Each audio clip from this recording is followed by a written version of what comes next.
This Talking Flutes podcast is kindly sponsored by Trevor James Flutes, making life sound beautiful. You can show them some flute love by following them on Instagram at TJ Flutes, Trevor James Flutes on Facebook, and at trevorjamesflutes.com.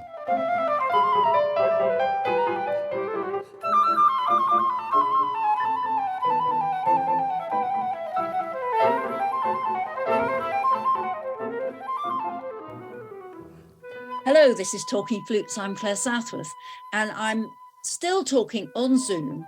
Hello, Jean-Paul. Hello, Claire. Yes, we're still talking. I just switched off the microphone for 2 minutes, didn't I?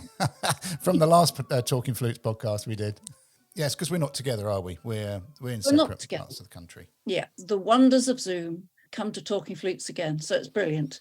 So you've compiled the most wonderful list, and our listeners have helped in this, of questions. And we're just going to try and plough through them. And if any of our listeners have some of their own questions, then do send them in. You know, we've got our Facebook page, Talking Flutes, or you can contact us on Twitter or Instagram, @flute or @claireflute, or email, which is flutepodcasts@gmail.com. I think I've got all that right.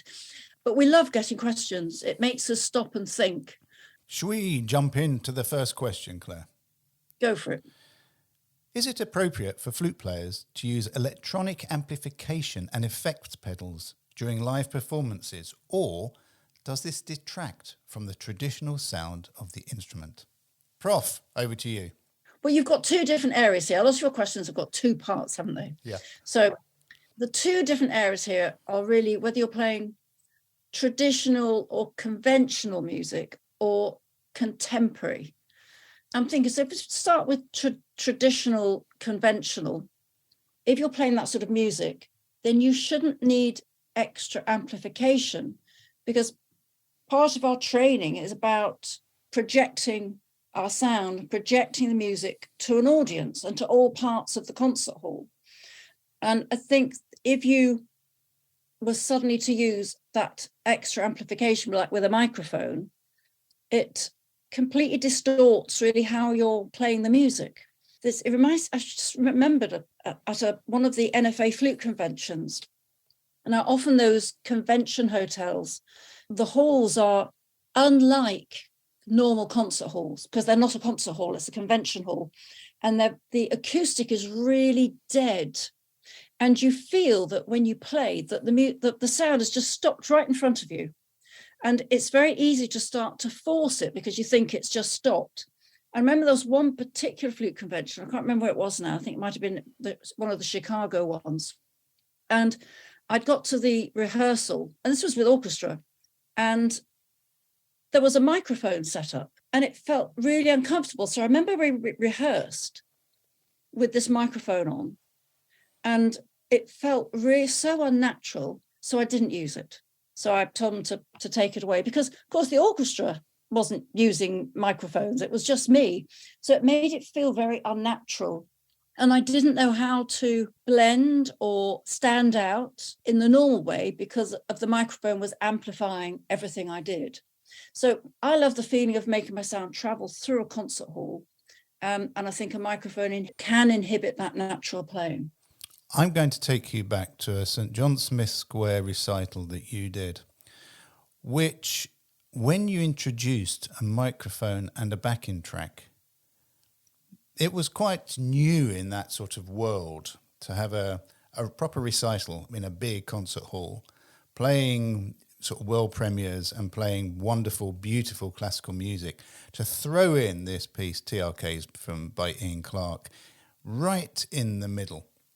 But for me, it was beautiful because it gave sort of permission to close my eyes and just sort of get inside something different. So you bring that in, that was a long time ago now. So yeah. I think enhanced the musical experience. You only used it on that one piece. So it wasn't taking my focus away. So you didn't go from electronic amplification and pedals and other areas to take my brain to different areas of flute playing. So you didn't go contemporary, and then you didn't go to classical, and you didn't then go on to stuff with backing tracks. It was a logical place to put something, and then you went back to classical. And for me, it was a great holistic experience. Well, that program was interesting because that was an all British program, and we had some first performances there. And I think the TRKs, Ian Clark's TRKs, was a first UK performance premiere. And we also had premieres of Mike Mower and Andy Scott. So I had some absolutely spot on of the moment music from 3 living composers. And I also had some Baroque and 18th century, 19th century within that program. And it was interesting with the TRKs because the last podcast we were talking about memory. The TRKs we did with the lights down and I played for memory. And there was something about that surround sound of the backing track where what happened was that by playing into a microphone, my sound came out of the same speakers as the backing track. So it brought it all together. You know, it wasn't me playing on top of something. It was me playing in that sound. And I loved that piece. And I remember going on tour around the States the next year, and I played it in every concert. And that became one of the most popular pieces because it was so, you're right, because it was so different. So one minute you're playing something maybe Baroque or classical, and then suddenly you're transported to a completely different sound experience. And it's that contrast that makes it exciting. So I love that piece. Yeah, we all know Ian writes some really technical and some quite contemporary, but it also he always writes some things with themes. Well, everything he has a theme, and the title is very important to the theme. With TRKs, it was contemporary, but it isn't. When you listen to it now, it is just beauty, and these chords that he put in, the backing, it's not contemporary backing. It's just this beautiful, gorgeous, almost Middle Eastern type vibe. With a little bit of jazz, it's a little crossover of everything. And it's evocative and mesmerizing, and it takes you to a different place. Everyone should go and have a listen, but it's lovely when you hear it live with the lights down. It's very evocative. It's a fantastic piece. A couple of years ago, I was up in Manchester, and I was asked to go and see if I would go and watch a recital in a local church by a flute player and a pianist. And she went through the whole gamut. So she started off with Baroque and ended up with contemporary. But for me, I was losing the enjoyment of the piece before, because the next piece was you could tell there was this focus, her satellite navigation was going from contemporary to modern day. So I knew that we were going to end up in plink plonk land at the end. And for me, it was just even though there was a rationale behind it, for me, listening to the flute, I lost the sound of the flute because it became too soundscapey at the end. I had to understand the story before I tried to understand what she was playing.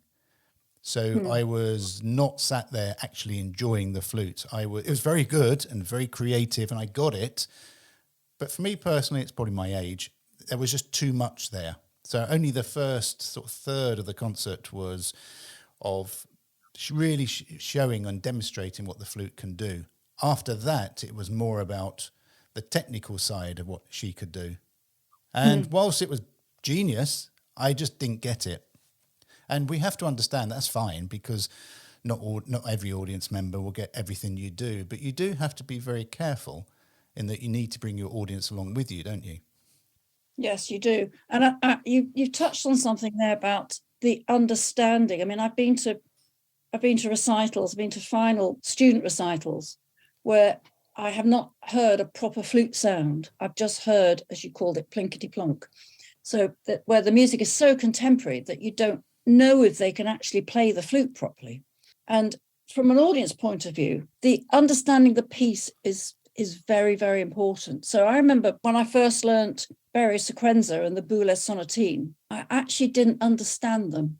I didn't know what I was doing. I just learnt it. I learned what was the notes on the page. And it was a few years later that I actually studied the Sequenza, Berio Sequenza. I mean, it's so easy with Google now. You can go and look up various things and get information. Whereas when I was first learning it, there was nothing written down. I didn't have contact with people who would know, like Nicolay or Peter Lucas Graf. They knew what it was all about. I didn't have sort of so much contact with them. With Nicolay, I did do many years later when I was at college, the Boule Sonatine in a class with him, and he suddenly brought it to life. And I was sort of enjoying the piece, but it took me 3 months to learn it. But then I had this class with him, which lasted, there was a couple of hours on Boules, and he just brought it to life. It was absolutely stunning. And I suddenly thought, this piece is genius. And that if I was going to go on and play that in a recital, I would start by explaining to the audience what it was all about and what they should listen to. And the same with the Berio Sequenza. I learned about, with Berio, there was I can't remember clearly, but there were 4 elements that he used within that piece. And when you understand those 4 elements, the piece suddenly becomes alive and you understand what he's doing. So we're talking about the mixture of music in concerts and not just using very contemporary music. But I think if you're going to throw in something different, maybe using electronic amplification or pedals, then your audience needs a roadmap. Yeah. So they know what's going on. And if they don't have that roadmap, they will more often than not rejected, not necessarily a flute audience, but a general audience who go to be entertained.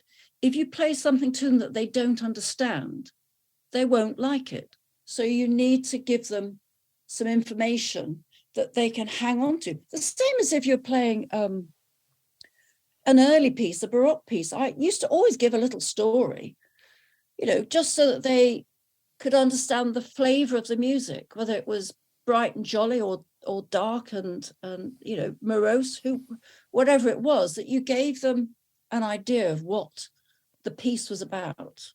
Yeah, I used to do that. I used to make up a story.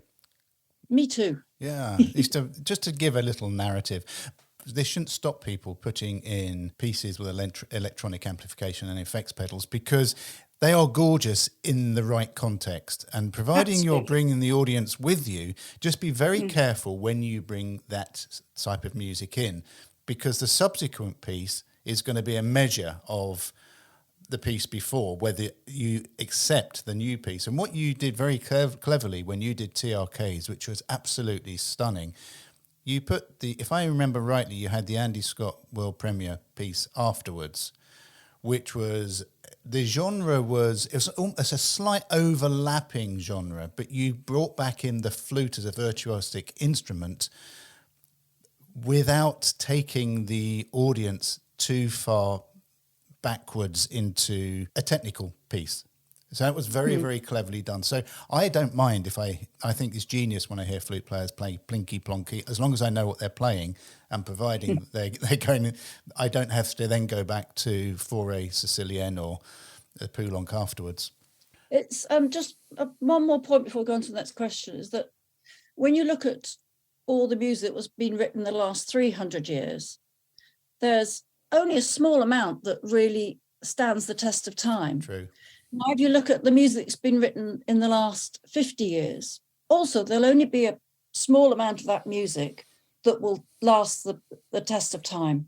And so it's important to learn it and to understand it and to introduce the audience to something that's new, because there's some fabulous pieces that use amplification and other effects. And the wonderful Melissa Keeling with her Robert Dick head. I mean, the glissando head joint Glissando in itself. head. Yeah. Fantastic. Absolutely fantastic. So, yeah. Yeah, make sure you check out Melissa Keeling on YouTube, because then you will see what amplification, working with pedals and working with a head joint, that the lip plate moves up and down. So you can do a wow effect. And she can play stuff that Jimi Hendrix used to play, which is absolutely stunning, because when you put it through pedals and through a system, my word, she can go mad on that instrument. So there is a place, and an enjoyable place. But whether you can do that and Baroque in the same, well, only the audience will let you know. Yes.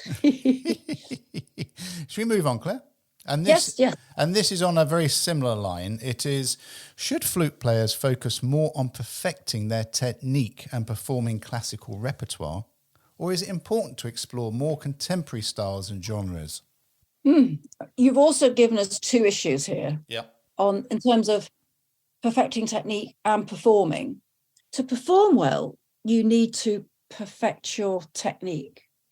I would say that the aim here, if we're talking about professionals, the aim is to push your technique to a level where every piece is playable, sort of a balanced diet of everything. Performers, I think, need to be learning and playing the music, like we've just been saying, the music of today and living composers, just as much as learning from the masters. We are of the moment, and whatever moment you're in, then you should play it. I mean, when I was at college, Robert Dick was breaking new ground, and now it's different composers. And it's interesting that we've gone from, certainly back in the 80s, where it felt very contemporary, the music, the new music that was being written. And I feel that today it's gone more to being more melody based, something that you can actually hum a bit of a tune to. So if you look at Ian Clark, Andy Scott, Dave Heath, Mike Mower, they are writing music that draws you in. And Christopher Caliendo is another one, of course, that they are writing pieces that are I find technically very difficult. So you need to perfect your technique in order to play it. But they're not just it's not squeaky gate music. That's what I used to call it. It's actually got more substance to it. And it's all different genres. It's like world music all together. A little bit of classical, a bit of jazz. There's so much crossover going on in the music of today. So, yes, in your question, we should explore all styles, not restrict ourselves. But we can learn an awful lot, of course, from the masters, from just playing Bach and Mozart. It teaches you so much, absolutely so much. I wished I'd listened to more musical genres when I was growing up, because Me too. I wish I'd listened more to jazz. I wish I'd listened more to the pop stuff in the day, the pop stuff in the 1930s, the jive. I wished I'd listened to more, to open my mind, my soul to different feels and different vibes, rather than concentrating solely on the classical music that we had to play in those days. Because when I was growing up, there was contemporary, but contemporary it's not like the contemporary of today. Because as you say, Robert Dick started to really push the barriers, and that's been taken to different levels now. So I always think it's important to have your mind must be like a parachute, must always be open and not confined, however important it is to the classical genre. The audiences love classical. They're the staples. As you say, I was having this conversation the other day. If you look at the current people on the pop scene, how many of them will we still be singing their songs in 50 years' time? Like the Beatles. My kids are 25, 26, but they can sing all the Beatle numbers. But they weren't around when the Beatles were around. But yet, Forêt Sicilienne, Poulenc, the chaminade, of all pieces, the chaminade that every flute player probably gets completely fed up with because everybody plays it, but it's around today. The contemporary music is important to be able to expand your performing parameters, but we can't forget the roots and the structure in which, as musicians and flute players, we've been born. But I do wish that I had had a greater understanding of jazz, a greater understanding of bebop, and a greater understanding of jive, just that, those different nuances, so that when you come across modern day music and there's a bit of jazz in there, you're playing it, understanding the jazz idiom, rather than the the way that classically trained flute players or musicians play jazz, which isn't jazz. It isn't jazz. It's just interesting to remind me of, because I'm always going on about, world music and learn all different genres. My beginner book, which is the duets by Andy Scott, I asked him to write me 24 duets for the beginner book of all different genres. I said, it needs to be world music. I don't want it just to be nursery rhymes. And so he wrote me 24 duets with all different genres from world music. And I had to go and study what they were in order to write in the book what they were playing. Because, on the simple level, he would write something that was in the style of gospel music. So I needed to go and look up gospel music and where it originated from and why is it called gospel music and why do we hear it and say that's gospel music. Or the same as if you hear a classical piece and it's classical, or a bebop or a blues piece or a South American piece. And he wrote all these different styles. And it was an education for me because I had to go and really study all these styles, which he does automatically because he listens to all music. He's so knowledgeable. And it was an education for me. It was fantastic. So yeah, anyone listening, open your ears to all sorts of music. You can discard it, but go and listen. Go and listen to, Ella Fitzgerald. Stan Getz, Charlie Parker, all that stuff, yeah. Oh, goodness me. Yes, fantastic stuff. And we also have to learn the techniques that might be required for other things. I mean, my first little chamber orchestra I was in London was a contemporary orchestra. And we had to play weird things, really weird things, and learn different techniques. So it was sort of learning on the job sort of thing. And we have to do that as professionals. We have to learn all the techniques in order that if it comes up in a piece that you've got to play, that you're familiar with it. But don't neglect the classic technique, developing your sound, beauty in the sound, and making sure your technique is fluent. Yep. And for me... And playing in tune. Oh, yeah, playing in tune. Playing in tune. Yeah, that's a bit pointless if you can play 100 miles an hour and you're out of tune when you're playing. Yeah. So perfecting your technique, for me, that would be, when you learn to drive, you have to do the fundamentals. And you need to know your flute fundamentals and you need to constantly work on your flute fundamentals. But your technique could also be the techniques of other genres. So begin to understand those because your overall performance will just sing. It'll just fly. And if you only listen to flute players, you won't develop as a musician. You've got to listen to singers. You've got to listen to string players. You've got to listen to other genres. So brilliant. I think we're at the end, Claire. We're at the end. Okay, we'll have to meet up again and do some more questions. We must indeed. So thank you for joining us, Claire, on Zoom this week. Very welcome. All I can say is your dogs have been quiet and my dog Mouse is fast asleep beside me. So we've had a little bit of peace. Perfect. Worked very, very well. And thanks to our listeners. And remember, if you've got questions, do send them in. Very happy to answer them. Take care, everybody. Take care, Claire. Thank you, Jean-Paul. Bye for now. Bye.